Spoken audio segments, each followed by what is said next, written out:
All right, my friends, we are live today on our Power On show with the exciting power couple, Raul Jimenez and Ria Zervos. That's a As new I know. one. hey, uh, I'm super excited for this one because I do believe, and Raul has heard me say this, that sorry about that independent but not alone. And what I'm usually talking about in that context is the community that we have of Power BI consultants, or Power BI Pro Group, and we work together. But as I was preparing for this, I realized that that has other meaning too, which is certainly this journey hasn't been by myself. My wife has been right alongside me and my family as well. So there are always people around us.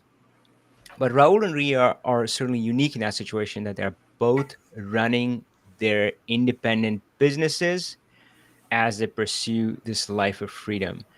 And I'm curious to hear about that dynamic and how that works. And I have so many questions for both of you. But I thought the best place to start is just to ask you guys, how did you two meet? Oh, That's uh, that's an interesting that one. Let yeah. Let me see. Um, Make it we short. yeah, make oh, yes, right. Okay, so I'm Costa Rican. My supervisor is from the States. He's from American. I was at the time I was living in Ireland. I was all the way in Dublin, Ireland. She was in San Francisco working. I called a friend of mine, a Costa Rican friend of mine that was living in San Francisco for her birthday. And as we were on the phone, happy birthday, whatever, I could hear somebody in the background. And I said, is that a friend of yours? Is she cute? Just put her on. So we started, silly Latino, blah blah blah, as we say here. It's not easy being cheesy. So and that was it. Okay, goodbye, nice to meet you. Continued with the birthday girl, and then I, like a high school kid, I asked her for her number. Now this is Yeah. 2006. Yeah. Yeah, This is like 2006. pre So before Facebook. Facebook, You or, know, or we were so Blackberries. we were texting for a year and a half. We stayed in contact. Now, granted, we had a reference from this mutual friend. It wasn't just random person from that we didn't know about. And one day, after a year and a half of just, there was obviously a connection. I asked her to come to visit to Dublin, and to my very pleasant surprise, she said yes. And from there on, so Yeah. the really funny thing is we have both realized since that we thought the same thing. I thought, okay, well, yeah, but maybe what if she's crazy? What if she's just weird, crazy woman? Let's just do a short trip, Yeah, they Monday all to sound Friday. fine on the phone, right? But when you Exactly. meet them, She was the same. Like, She thought what the if same he's thing. naggy? What if he's naggy? What if I don't know, he has bad breath? I don't know. But Ria had ran the Dublin Marathon 2 years prior, so she knew Dublin, she knew Europe. She said, "Look, if he's annoying, I'll just go and take a quick." I know where So the local Holiday Inn is. we I can get around. we kept it very short. It was Friday, but obviously there was a very big connection, and from there on, that was my last year in Dublin, up in 2008 into 2011. We were visiting each other every 6 weeks, and then I came back here 2008, and she moved to Costa Rica. But yeah, 2009. wow, Yeah. 16, man. 17 years later, 2 kids later. Yeah. And we're still here. We're still here. That's incredible. A love story that spans three countries and more. Yeah. Man, I feel there's a book coming and maybe a movie made I out know, of this. yeah, Could be yeah, good. exactly, yeah. Yeah. Wow, that's truly incredible. So let's to jump from there right now. What's the dynamic as you are both running your independent businesses? Now they are in different domains. Ria, you're focused on fitness. Raul, you're around Power BI, business analytics, serving warehouses. I'm curious. Do you guys talk business to each other? How does that go? How does that work? Yeah, we definitely we run ideas off of each other, even from the good to, gosh, what do you think, if how should I approach this? I want to send an email to somebody, or this is an idea that I think if I run it on this platform in this format, how is it going to, what's the ROI on it? What's how is this going to affect this or that? But yeah, actually, we go for walks every day, and those walks 90% of the time are us bouncing ideas off of each other about what's happening in the other one's domain. Wow. So, man, that's incredible. And I had I have there's a list of questions I want to ask you guys. But what's that making me think of is that when I lived my life in the 9 to 5, then my life was in like two boxes, the work and the personal. And of course, we hear about this work-life balance. You're doing the freaking Yeah. tightrope all the time. And since I left that job, uh, the 9 to 5, and walked away from the 9 to 5 mindset, it feels like I've broken down those boxes. I've broken down those barriers. So Yeah. for me, interestingly, I talk to my kids quite a bit about my business. I'm always talking to them and yeah, bouncing things and so forth. But I wonder what you guys think about that dissolving that line where it's not like work and life, but it's more of a harmonious blend. Let me see. I'm sure. Well, it's we have always worked since we met. Even before I started doing business analytics, I was a consultant in my prior life as a structural engineer in construction. Um, so I always worked at home. I We are lucky in that, and since I guess with the pandemic and working from home, uh, because it's more acceptable to have a life and interact with it. I am very lucky, and we are both very blessed that our customers, we have very good relationships with them. So it's easier to interact with kids. If they're there, like, hold on a second, hey, get down from there, you're going to kill yourself, kind of a thing, or the kids can come and talk to us. And so it has become a bit easier. We do make an effort to, I in particular have to improve a lot on not being on my phone and checking things.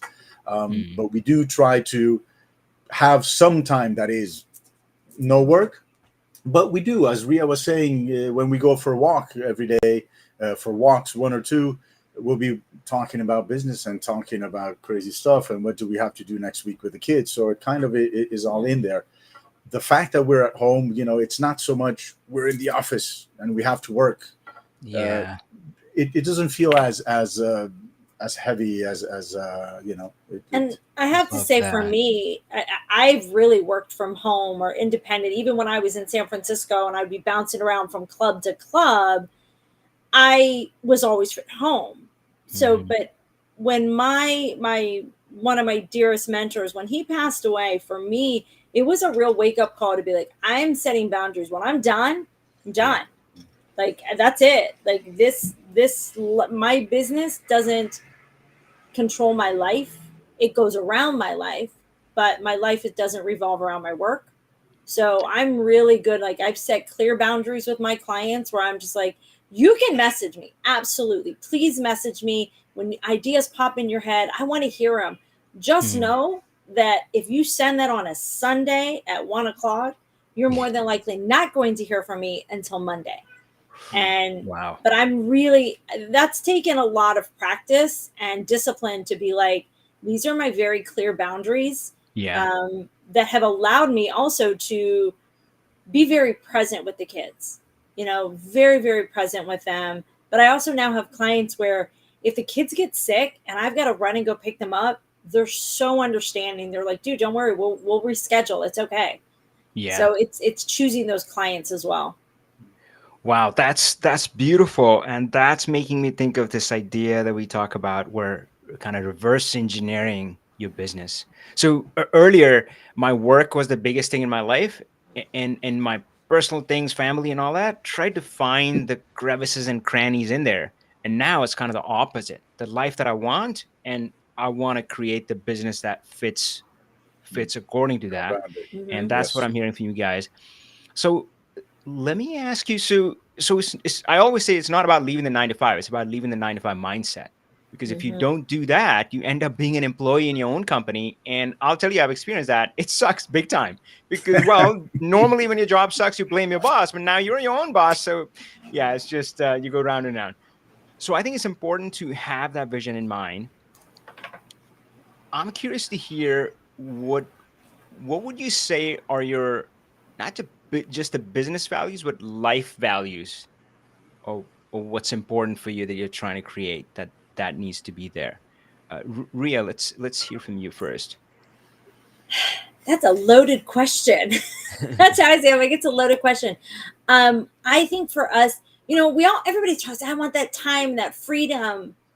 And yes, it's like, I want that, but it's more of the flexibility that if we want to go to the beach for the week, we Yeah. can. We Hmm. have that ability to go, and we can keep working, and we can still be very present with the kids. That for me is knowing that I don't have to ask permission to go take Hmm. time off. It's like, no, I'm going to go because I want to go. I want to go because we can.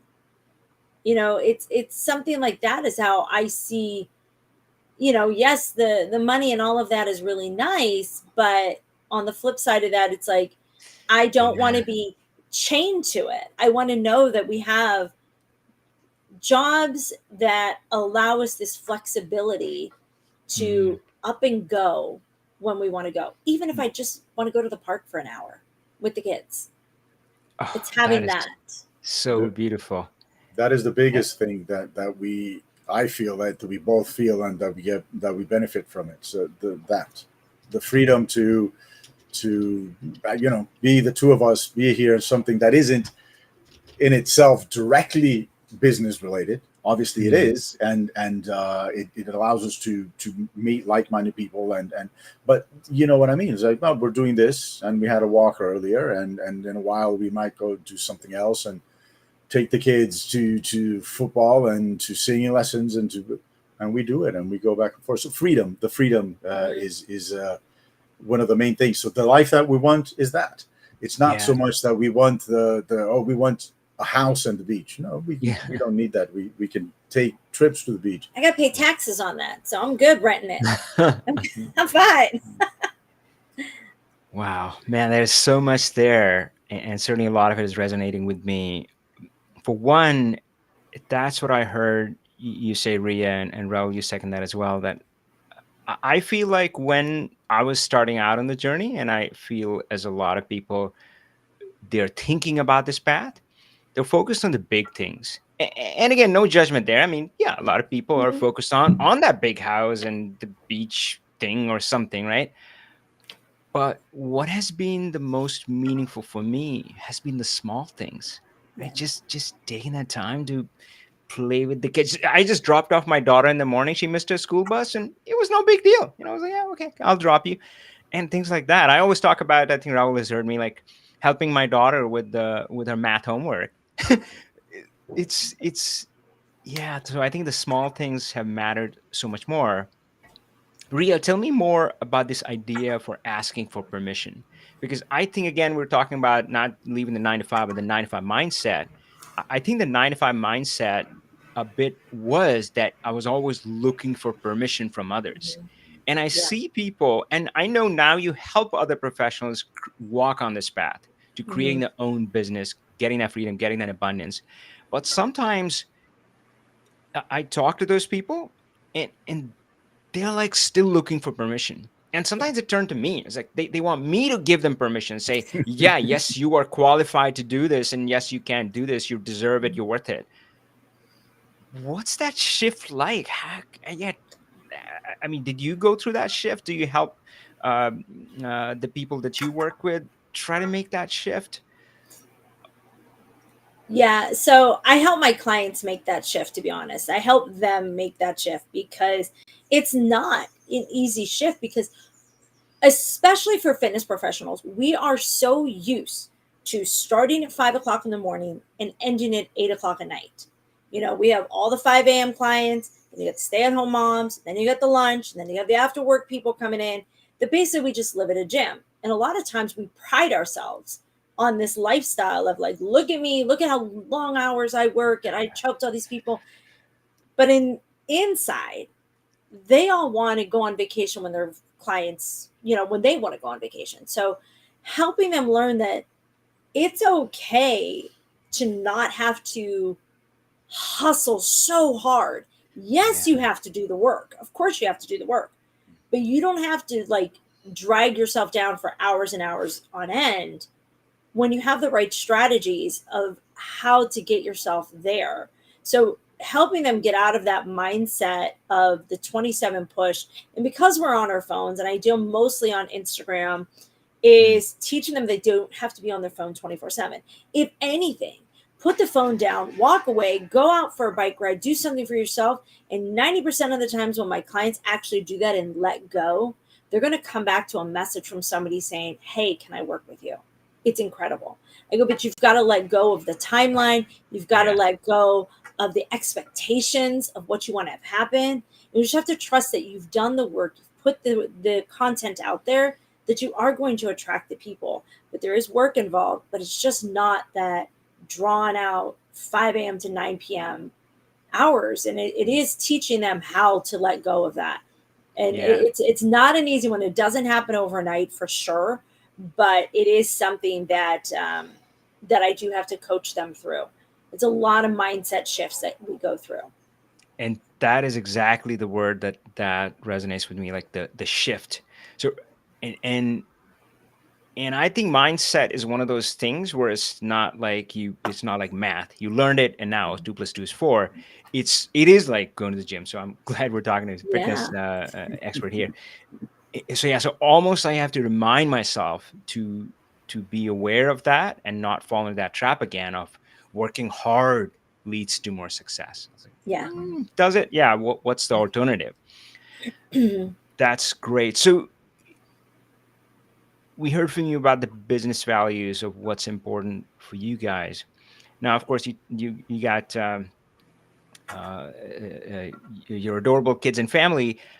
I'm curious, what do you feel like the life that you guys have chosen to live, the path you're pursuing, what does it feel are the lessons you're passing on to your kids? Not necessarily by talking to them, by telling them, oh, you should do this and you should do that, but just the way they see the two of you living your life.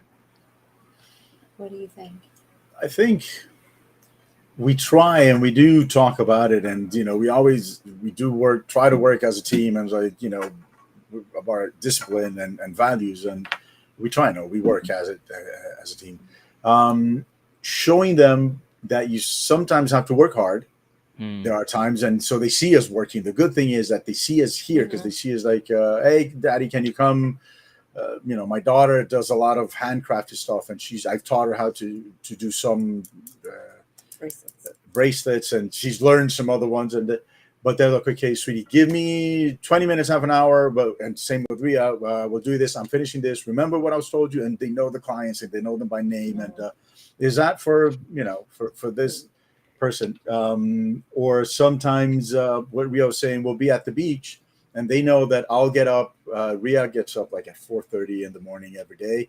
I don't get that up that early, but I'll get up at the beach 5:30. I'm like, and if they get up, it's like, hold on, guys, I'm doing 1 hour of work to set it up for the day. So we kind of tell them, and we're not constantly telling them, but it's like, hey, see, guys, that's what mommy and daddy do. Like, we work hard, and this allows us to do this, and we can do it. So sometimes we do have to remind them if they don't want to do X chore. Yeah. Guys, remember what we talked about it. Is that the best that you can do? No.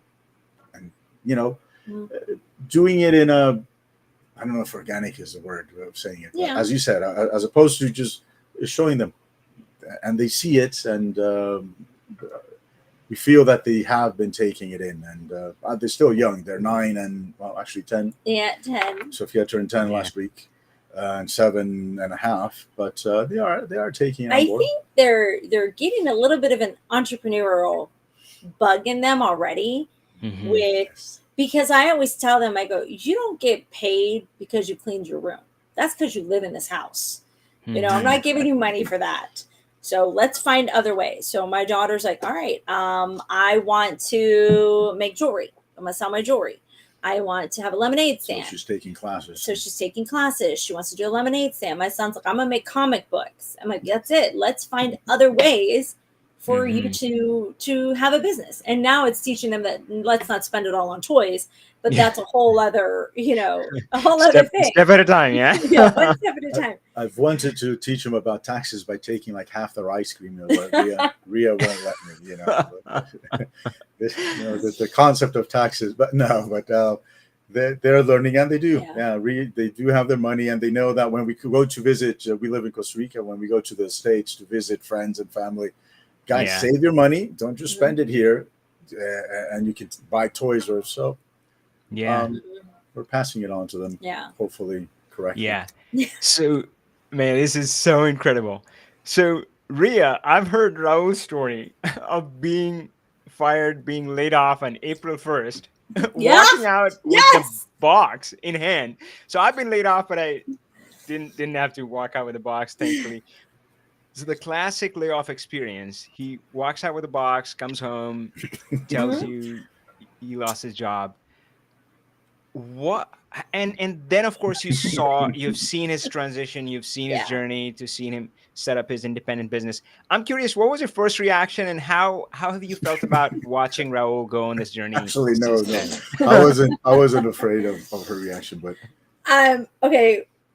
I mean, obviously you've heard this story, and literally, I was sitting here because this was my office, which is now his, and it's fine. But he walks in. I'm like, dude, are you kidding me? Like, this is a joke. because I don't know if you guys caught it. The red people listening in, it was April Fool's, or Yeah. the U.S. April Fool's, April Yeah. 1st. Um, This is a yeah, there was a lot of joke. yeah. And I don't know if he has told you that the month before, not even a month, it was 2 weeks before I was talking about leaving my position, where I was, because there had just been a lot of transitions and a lot of things happening. And I was no longer happy, even though, don't get me wrong, I love that company. I still love the company, love my employees that I worked with, but I wasn't happy anymore. So I had talked to him about leaving. He was like, okay, well, don't do anything drastic yet. Let's run the numbers. He goes, I think we can do it. And then 2 weeks later, 2 weeks later, he gets laid off. I was like, oh my I Lord. get you. Watching his transition, and it was one of those things. I remember when he came to me with your course and he asked me, what do you think? And I just looked at him and I was like, do you think you can make a job out of this? Do you think you can do something amazing with this? And he was just like, I do. And I was like, all right, let's do this. Let's do this. Absolutely. Go for it. And he did. And I watched him. Because the thing is, the context is, sorry, don't lose your train of thought, was I had just been laid off. I wanted to take the course because, it's not expensive. It's incredibly valuable, but it's money. Like, what are we doing? Fortunately, about 2 days after I was let go, and it was because, there was a merger. I always tell you, it's not like they found out I was stealing the toilet paper out of but another big company called me and said, hey, we heard that you were like, oh, we want to do the same thing. We want to set up the same situation. So that gave us a bit of a, okay, breather. Obviously we're laughing, but people might be thinking these people are crazy. You're talking about being let go. It's at the time it was very stressful at the time. It was. But fortunately, about 2-3 days later, I was called. Somebody heard, hey, we heard we want to do the same thing. So it gave us a bit of a breather. As a bit of context, I was a structural engineer. I was running a structural design office. And I was thinking of changing to data analytics, which I had done as part of my consultancy before in construction and development, with financial analysis and whatnot, apart from the structural part in construction. But it was at the time Ria was already a business coach.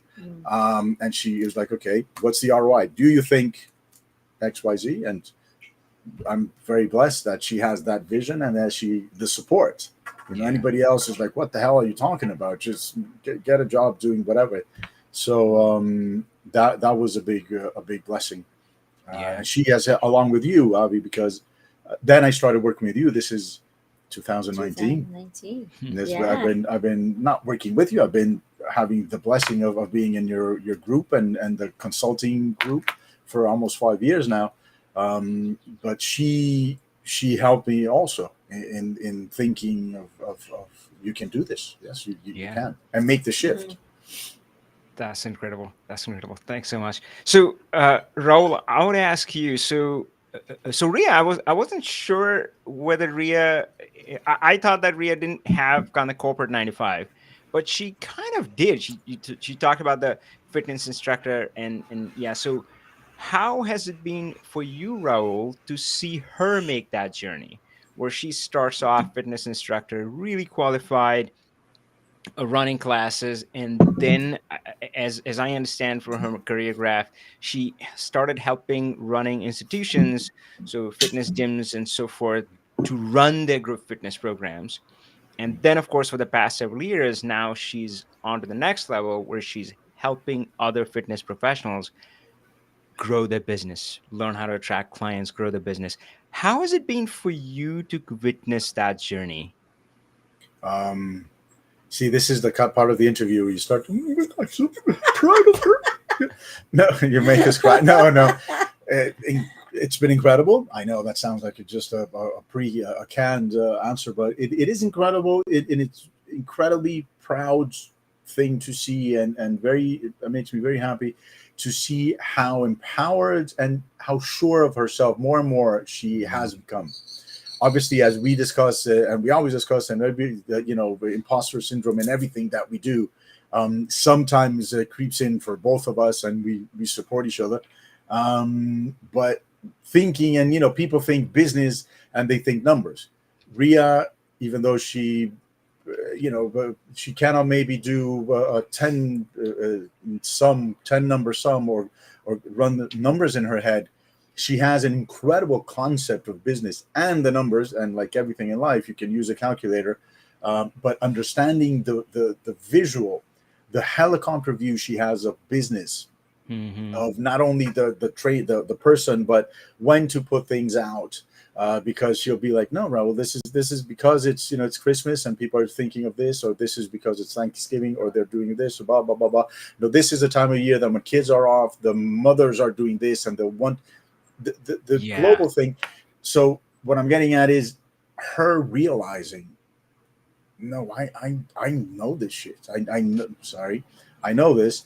I know business, and I tell her, see, this is a difficult concept that you've just described. Whenever we're having a conversation related to business, and it is called XYZ, something like, I don't know, Pareto 80-20 principles, she wouldn't have called it that. She wouldn't have, but she's like, no, you have to concentrate on certain things because these are the things that will give people the most benefit. And even though, and I'm like, you're describing Pareto 80-20. And she's like, yeah, whatever. I don't know. Yeah.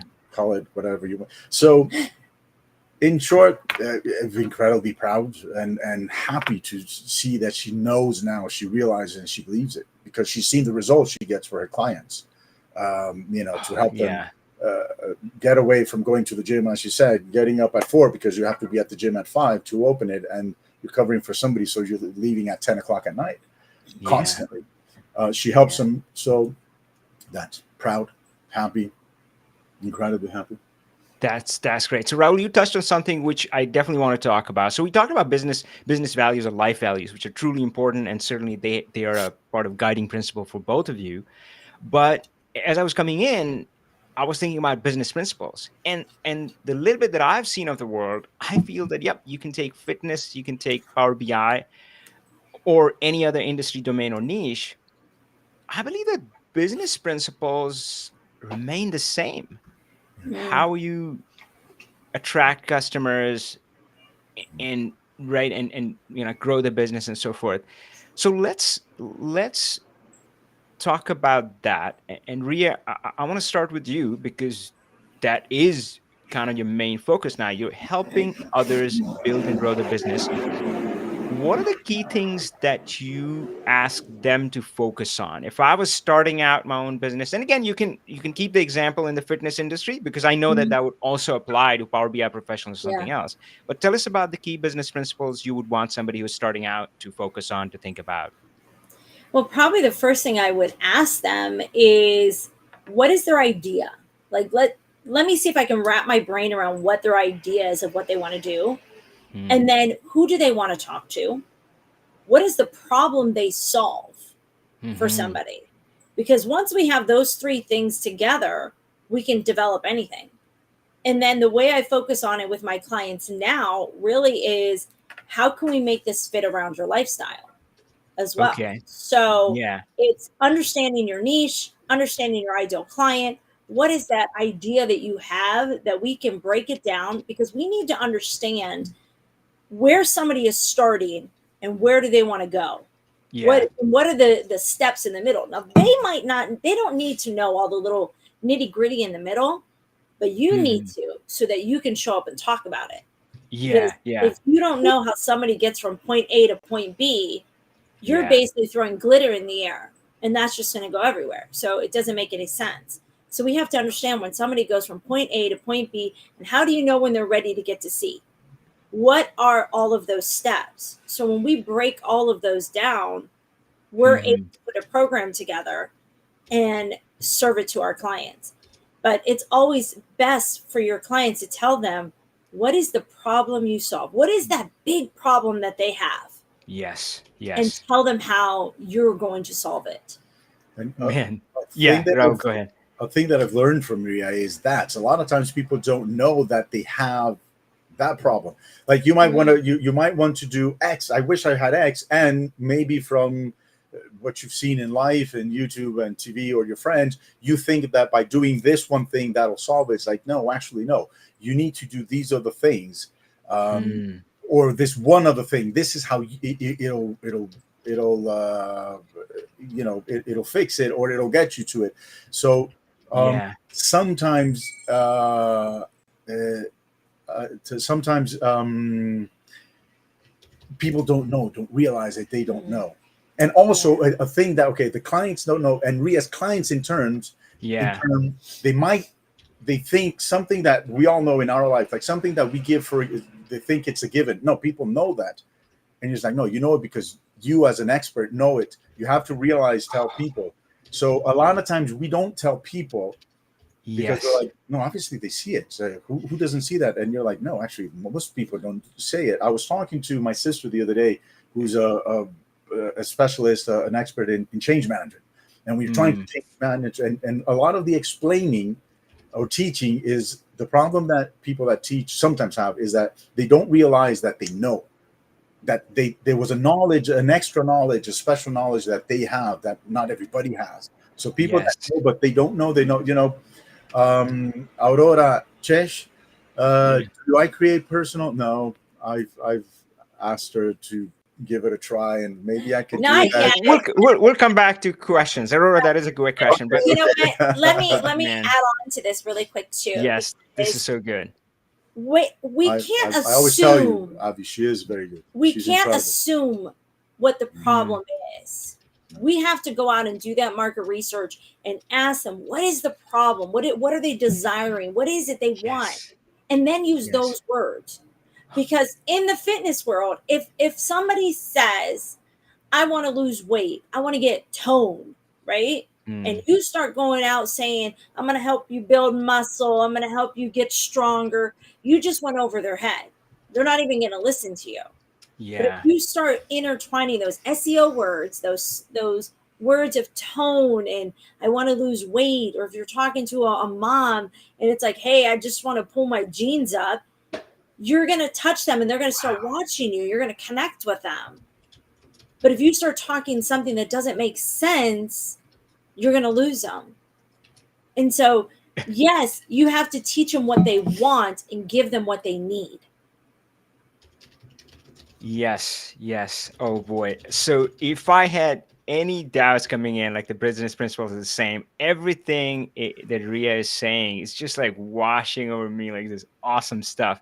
So of course, I have I have focused on kind of the same things, learned a lot of the same lessons, some of them the hard way, because some at during some parts of my journey, I didn't have somebody coaching me. But I want to go back just to make sure I understand kind of your perspective. And again, it's very similar to how I see and what I've learned. Yeah. But I want to capture your perspective because I'm finding it so valuable. So you started out by saying you got to figure out what is your idea and who are you helping and what is the problem. So the way I see that in my mind, I would start with like maybe who, so Hmm? who I'm helping, what is the problem I'm solving, and then the idea is sometimes what we call like the vehicle or how we're gonna solve it. Does that is Yes. that Yes. okay? So once I have that, the other part that I can that I totally agree with is that it's okay to kind of brainstorm this yourself, but then you got to validate it, which is what you talked about, which is go talk to them, listen to what they're saying. Are they describing the way you want to really understand how they describe their problem, right? Versus not what you think the problem is. Yes. Yes. Great, great. That's awesome. So if that is the starting point, so Raul, let's put you in as an example, and I'll say it, and maybe you can correct me. So you work generally with warehouses, senior management, senior executives in warehouses, Distribution. Yeah. and you're looking at their supply chain issues.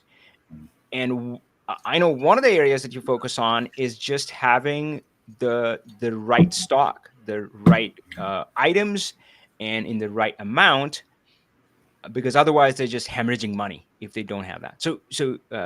It- yeah, did I kind of capture that correctly? The tell Yeah. me, let's use kind of Ria's framework, who you help, the problem you solve, and how you solve them. Yeah, actually, you know what? I shouldn't have said it. Yeah, I want to hear No, that from you. no, it's good to hear from people when I describe it what people take. So, and it is basically this, yeah, that. Normally, big B2B, which means I don't normally work for companies that sell directly to the end user. I work for companies that have big distribution centers of non-perishable things. That is a complete, very specialized thing. For example, supermarkets and things like that. Companies that have sell things in big quantities. I mean, I'm talking 10,000 different types of products, and in different locations. So the idea is you have to forecast what will you need, which tells me when will I run out what I already have in stock. When do I need to order it? Depending on supply chain issues, is it something I can get in a week or two? I can get it. It takes 5 months to get it from Asia or somewhere else. So yes, basically that's what to order, when to order, and how much to order it, and do it automatically, giving them enough information that they can be like, no, I want to override this. I want to, because of I know that the forecast might be saying one thing, but I know that we're going to do a big push and we're going to do marketing. So I Yeah. have to, anyway, basically that's and to automate everything so they can track it daily. Yeah, and the magic of Power BI. I still can't believe we live in this world where, yeah, I mean, you build a Power BI report and you can have it on your phones. The users can have it on their phones. Yeah, when I see still people, or I talk to companies, potential clients who are still emailing reports around or PDFs, God forbid, or printouts. I'm like, guys, come on, Which 21st report do you century. have? Oh no, Tim sent emailed something last Yeah, night. He made a change. That one, no, that doesn't have. And it's crazy. That was one of the opportunities I saw. Big companies still, because they've grown, they've done things right. They grew from a smaller mom and pops kind of a thing, and they've grown to yes, multi-million, 50, 100, 150 million dollars in or euro in sales a year, and they're still doing things, with the equivalent of, to get numbers. It can be, and it that's, can be done for a fraction of the cost. I think I've told you this before. A good while back, I was talking to a yeah, potential client with very good relationship. We're talking, and I could sense that the energy in the because I was telling him what could be done and giving him examples of what I had done, and the energy changed. I said, okay, I was thinking, what did I say? What did I do? Why is this person obviously very upset? And he told me, look, I just paid $300,000+ for something that can do half of what you're telling me, and I mm, still have to pay $8,000 a month in support for the next 5 years as part of the contract. yeah. So then It, that was, the fact that it can be done. It sounds like made up, was the reason why I shifted such strongly from 20 something years of engineering to concentrated on business analysis. it's incredible how powerful this stuff is. So let's switch gears a bit, and from building, kind of starting out your business, I want to talk about growing your business. And so, Raul, you've been running a consulting company for a while now, and I've seen your presentations. I've heard your clients talk about it. They're always singing praises of you. They speak so highly of you. And And Ria, of course, you have stepped it up to another level where, again, kind of from learning this and doing this yourself, you are now helping others to start and grow their business. So Ria, let's start with you again. What is the switch when you have started out? And sometimes I feel like that's when things get tricky. Starting out, people are often very focused. They're like, oh, I gotta get a client. But once you get to that stage, sometimes it's not easy to get to the next level where to be able to grow while keeping your life values and goals in mind. No, Mhm. not falling into that trap of becoming an employee in your business. What do you feel is the switch from that point? So again, we talked about the switch from that employee to kind of this freedompreneur, but what is the switch that somebody on this path needs to make as they go from the mode of, oh, starting out my business to versus now I'm going to grow, but on my own terms. I want to scale it. I still want to have a life and my freedom. Well, the first thing I ask people is actually, what does success mean to you? What does it mean to be successful? And how does that fit into your life? Because so many people sit there and they say, I want $1 million company. Do you know Mm, what's involved with that? Do you know what is it going to take from you to get there? And do you really want it? And I really ask a lot of my clients to sit and meditate on that because, in the beginning, a lot of my clients, the first thing they say is, I want 100 clients. I want 100 clients. And I'm mm, like, do you have time for 100 clients a month? Like, I want you to really sit on this and think. And even though it might take a little longer and it's a slower process, but in order for somebody to make that shift from employee to CEO, or even just, mm. the stay at lazy millionaire, whatever you want to call it, Yes. you've got to go slower so your mind catches up with you. And when you do that versus trying to do it so fast, you're not Yes. going to crash and burn. So I like to tell my clients, first of all, tell me what does that look like for you? What does your dream day look like for you right now? Mm, Okay, we hit that goal. All right. A lot of my clients, the first goal is let me hit 5K a month. And I'm like, okay, hmm. now we want to go to 10K and above. What Yeah. does that look like for you? Well, first they automatically start thinking is, well, I need to get more clients. And I'm like, well, no, let's start by looking at your prices.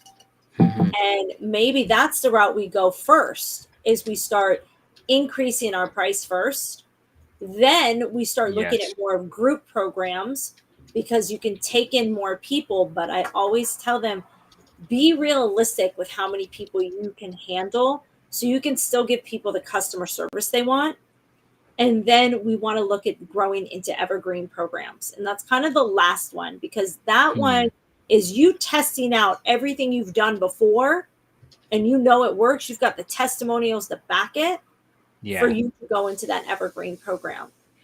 But I do really What is an tell evergreen people program? to go slow with your mindset. Go, because it takes a lot to go to Yeah. the next step. And that's Yes. what I was saying. It's like, an evergreen program is a program that's ongoing. They can sign when they want to sign. Yes, you're still going to have launches for it, but at the Hmm. end of the day, people can join whenever they want to join. It can be a very much of a self-paced. Think Udemy courses, things like that. Yeah. Those So are basically evergreen. passive Passive income, income. or Yeah. mostly passive. Yeah. But a lot of people think, oh, that's going to be so easy. I'm like, it's not as easy as you think, because you want to have good reviews with it. And I So, like the path you laid out. Like, that's not the place to start. I mean, no. yes, it's good to grow into that. Mm, Man, so there are two things there that I really loved hearing, and I really feel that more people should be talking about this. One is this idea of slow growth. mhm. And the funny thing is that I know when I was starting out, man, somebody would have talked to me about slow growth. I would have looked at them like, what? Get out of here. But so I want yeah, it all. yes, we want it all, and we want it now. That was Now. my younger self, but Mhm. I'm not so young anymore, and I feel good about that because Yeah. now I know that there is such joy in slow growth, right? Hmm. Because it's more I don't know, it's more aligned, and it's like more trusting of the universe. earlier there was this panic of not sure that are things going to work out or not. So I just wanted to get there. And now there's this say yes to everything. trust. Say yes to clients that didn't feel right. And no, you Yeah. have to be in a mental state where you can say no to work, which at the beginning is very difficult. Yeah. It is. Obviously, you're like, Yes. shoot, but you, look, I'm Yeah. sorry that we're not a good fit. And that's one of the things, for example, of understanding. You have to let the what do you call it, the dominoes or the things fall as they come, as they should. At the beginning you might have to say no to things that might sound great, but no, you have to say no to it. Yeah. Take your time. Yeah, so I've fallen in love with this idea of slow growth. I love imagining my life out. So it's, oh yeah, we'll do it this year, and then next year we'll do this. So I loved hearing about that. And then I think I heard you speak about that a little bit. I want to hear more from maybe both of you about this idea of growth beyond the numbers, the revenue. And I think it's so fixated. So there's a book that I love, Company of One, which talks about why does every company in the world, or nearly every company, work this way. Oh, we made 10 million last year. Oh, that means this year we're gonna make, I don't know, 120 million, right? And we, if we're gonna walk on this path of freedom, we gotta step away from this dogma, these tracks that have been laid out for us, and do our own thing. I believe that my path to freedom, it doesn't have to be that, oh, every year we got to keep growing. Growth can come in so many ways than just numbers. How have you two experienced that maybe in your own life? And how have you, Ria, specifically you, how have you encouraged your clients on that path? Well, the first thing I honestly tell them is stop looking at monthly. When you're looking at your business, look at it more in quarterly, because when they start looking at it in monthly, they're like, oh my gosh, I didn't make it this month. I go, but you hit the goal at the end of the quarter. And when they start doing that, they let go of numbers. They let go of them, and they start going, how many people can I serve? How many people can I help them?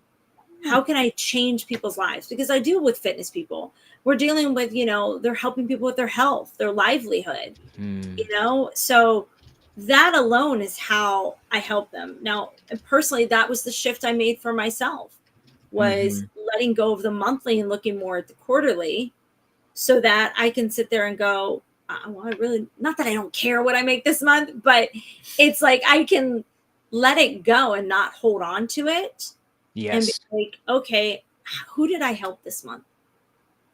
What were my wins on Friday? Big, small, little, personal, work. And I celebrate every little thing.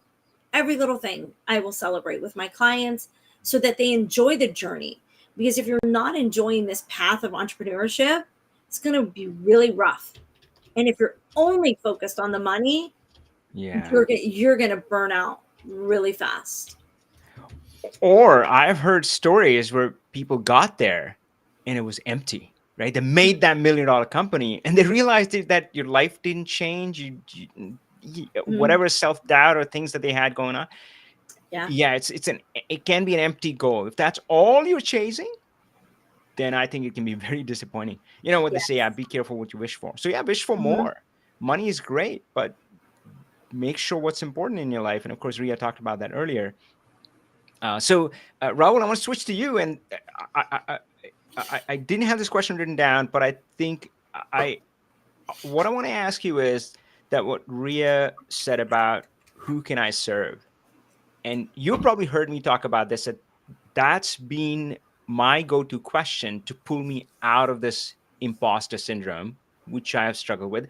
So I'm curious, you obviously have a successful, thriving business now. Starting out, how much was that self-doubt a factor? How much did you have to struggle with that? And what helped you to overcome that, of just thinking that, oh, am I good enough? Do I know the skills? Tell me a bit about that. Look, it was there. Obviously it was there. I mean, I know that's what you're saying. Just keep working. To be honest, keep working. Ria, Ria helped me a lot. She would remind me of, look at what you did. Well, in the company, you just, you set it up and you grew it up to nearly 70, 80 people. You guys were hitting goals, the 2-year goals within a year. Look at that, she would remind me of things that I had done, say, in Europe when I was working as an engineer in Ireland.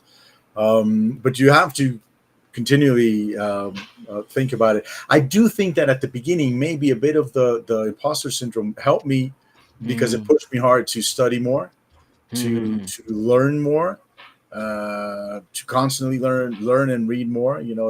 So it did have its Interesting. benefits of having that imposter syndrome, because it did push me to Love hearing that, but I know some people who stay stuck in that learning mode. It's great because it's never enough. And of course, I call it the learning paradox, because the more you learn, the less you know, right? So you learn about Power BI, and then you realize, oh shit, now I need to learn about Azure and ML and all this stuff that you didn't even know.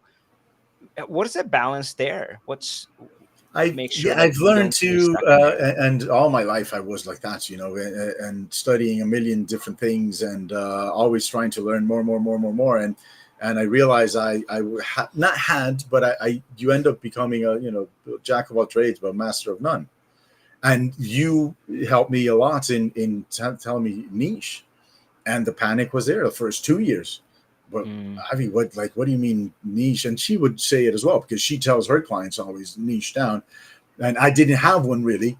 But then I started realizing inventory management, and even in big companies they don't. And I realized, fortunately, that I like it. I realized that I because of my numbers background, engineering, structural engineer, looking at statistics with earthquakes and whatnot, I do have that, and realizing that the inventory management is a very good niche that I've already dealt with. When I was looking at construction, I was looking at inventory because I was looking 5, 6, 8, 10 months ahead of the different constructions that I was looking after. So you have to, at one point, on the other hand, you have to at one point stop and realize, okay, you know enough. Pareto, 80-20, with what you have, you can do and serve your clients extremely well. So, don't constantly have 20 Udemy new courses because they were on sale.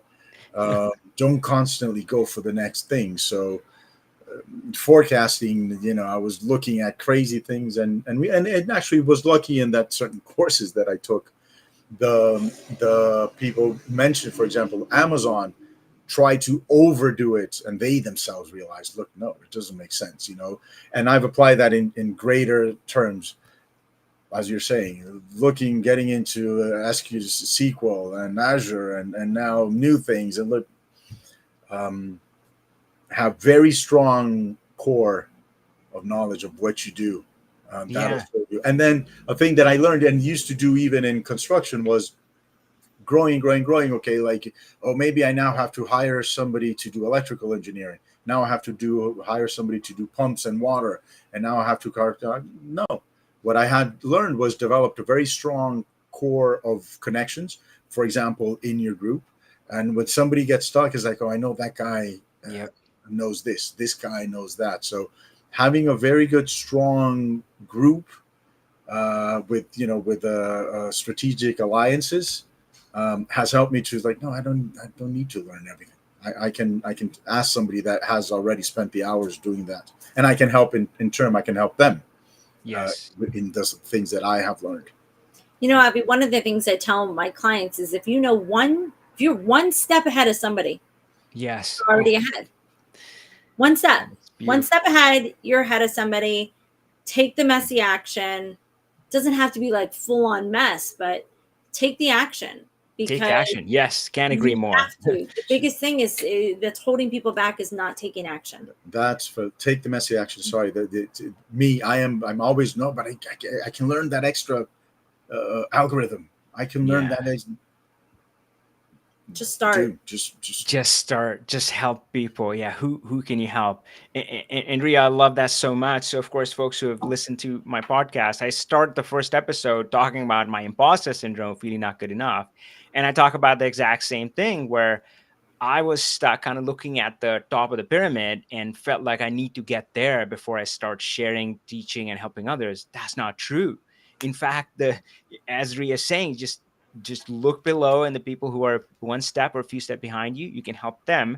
And I also want to echo, I had written it down, and that was so valuable, and it's coming up for me again, that I think Raul or Ria, or both of you were talking about that, how sometimes we don't realize what we know Mm. because it seems obvious to us.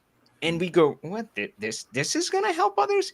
We often don't realize. So again, just a little bit is going to be so valuable. So it's you don't see its value, but try talking to others, try helping others, and there's always something that you can share from where you are. All right, so I want to bring it to a close, and it's been such a joy speaking to both of you. Just not just a conversation, the energy I'm getting is like super awesome. And where my mind is going is this idea of contented but ready for more. And I think the way I lived my life earlier, I thought that the only way to want things was from a place of lack, from a place of emptiness. Mm. Oh, I don't have it, so I should have that. But now I feel like there's another way to live our lives, which is we're 100% contented, grateful for exactly where we are and what we have. But we can still reach for more. 100% contented doesn't mean we, sit in the lotus pose under a tree and that's the end of our life. We're here to explore this universe. So I want to ask both of you, what are you grateful for in this moment? But what's next thing for you that you are reaching for? Ria, let's start with you. Well, honestly, this might sound cheesy, but like I'm grateful just to be here right now. You know, I'm grateful I could take our kids to school this morning and there was no rush. You Yeah. know, the fact that I slept good last night. I mean, really, like those little things for me. I like wake up and before I even get out of bed, I say like 5 things that I'm grateful for before I even actually even have my eyes open. If I know I'm about to get out of bed, so and Raul will remind me because don't get me wrong, I'm not, perfect in the sense that I have my days where I complain about stuff and he's like, be grateful. And I'm like, I am grateful. I'm great, and I find those things, but I think there's always stuff, it's not stuff, things, everything around us. The fact that you can walk down the street today is something to be grateful for. And the next step, really, oh my gosh, I have to think of the next step. For me, I'm like, okay, moving, traveling. Those are the next things that I'm looking forward to. Is there a specific destination you have in mind for travel? Oh yes, Greece. All right. Ria Yeah, is background 100% Greek. yeah. Like And I going want to. back to great grandparents. Mm-hmm. So So definitely, I want to take the kids there. I want them to experience it. I want them to see it. And it's not even a one-time trip for me. It's like I could go back every summer if I wanted to. But yeah, just travel, moving, and just honestly, you know what? I'm looking forward to the next Christmas. I love Christmas. I don't know if he's ever told you that. Like I love Christmas. So I'm ready for Christmas. I love my kids when they think of Santa and all of that. That to me is something I look forward to every year, and so thankful for it. That's beautiful. Raul, what do you feel grateful for in this moment? Thank And what are you looking forward to exploring more as you go forward? Grateful again being here, having this type of opportunity. As always, Avi, I'm very grateful. We're very grateful. Grateful for my family. Grateful for the communication we have. Ria has always pushed me to communicate better in that. And I don't know if it's being Latino, being Italian, being a man, but I was real, or not talking, not expressing yourself. grateful for the family that we have, the communication we have, the kids that we have. Looking forward. In terms of business, I'm starting to look into machine learning to improve the forecasting, and that's something that I hadn't considered until I realized it's not as complicated. It is. It's not simple. But it's not as complicated as I thought. So I'm looking forward to that. Personally, traveling, to visiting with the kids.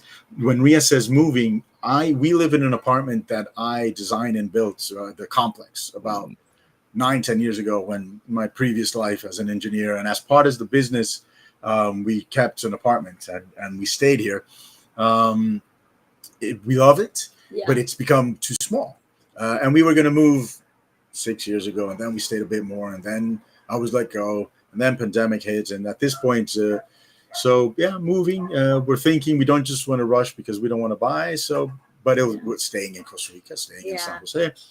That should be fun. The kids are looking forward to having a dog. Yeah, a dog. We don't have a dog because we live in an apartment. So, I have to chime in, and I'm going to say this for Raul, even though he hasn't mentioned the bed. Like, I feel his next business goal is to develop a course, something that is evergreen. No, I have thought about that.